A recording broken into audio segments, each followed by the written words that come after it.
जब हम प्रेम, लव शब्द को सुनते हैं तो हमारे अंदर एक अजीब सी हलचल होती है। ये हलचल हमारे दिल से लेकर शरीर तक होती है। यहां पर हमने प्रेम की कहानी, लव स्टोरी लिखी है। ये सभी कहानी पढ़ने पर आपको भी प्रेम की हलचल देखने को मिलेगी। काफी लोग अच्छा प्रेम की कहानी को पसंद करते हैं, तो यहां सच्ची प्रेम कहानी ही है। ये प्रेम कहानी एक ऐसे लड़के की है जो प्रेम शब्द के बारे में कुछ नहीं जानता था। उसने कभी भी प्रेम के बारे में नहीं जाना था। चलिए हम उस लड़के के प्रेम कहानी को जानते थे। एक लड़का था, वह काफी खुश रहता था। उसके जीवन में कोई गम नहीं था। अभी उसकी पढ़ाई खत्म नहीं हुई थी। हम आपको बता दें कि वह लड़का पढ़ने में बहुत तेज था। उससे हर टीचर खुश रहते थे। जब वह अगली कक्षा में गया तो उसके कक्षा में एक नई लड़की का दाखिला हुआ। वह लड़की पढ़ने में काफी सही थी। यह लड़का मन का काफी साफ था। वह हमेशा लड़कियों से तो बात करता था, लेकिन कोई बुरा नजर नहीं डालता था। अब नई लड़की उस लड़के की कक्षा में आई थी।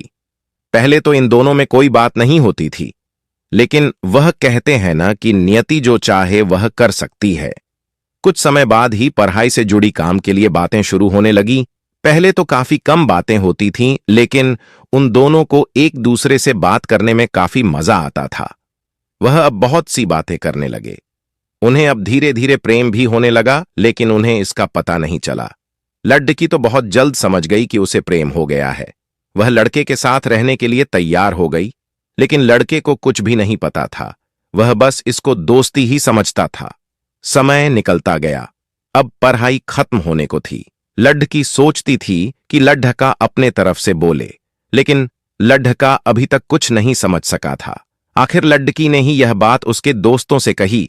बस दोस्त तो अच्छे और बुरे दोनों होते हैं, लेकिन इस लड़के के काफी दोस्त इसके कामयाबी से जलते थे। इसके साथ ही अब परीक्षा का समय भी आ रहा था, तो उस लड़के के दोस्तों ने उसकी परीक्षा को खराब करना चाहा। उन्होंने यह बात पूरे स्कूल में फैला दिया। जब यह बात टीचर तक पहुंची तो वह इस पर विश्वास नहीं कर पा रहे थे। इसके बाद यह बात लड़के के पास भी पहुंचा। अब जब भी वह स्कूल आता था तो उसको काफी बेइज्जती का सामना करना पड़ता था। इसके कारण उस लड़की से बात करना भी छोड़ दिया और परेशान भी होने लगा। उसने जैसे तैसे परीक्षा को खत्म किया और उसके बाद वह अपने नई जिंदगी की शुरुआत की। भले ही उसके परीक्षा में कम अंक आए थे, लेकिन आज वह बहुत खुश है, क्योंकि पढ़ाई खत्म होने के बाद उसने बड़ी मेहनत की और एक बड़ा अफसर बना और अब उस लड़की से शादी कर ली। उस लड़के को भी उस लड़की से प्रेम था, लेकिन वह एक अच्छे समय के इंतजार में था।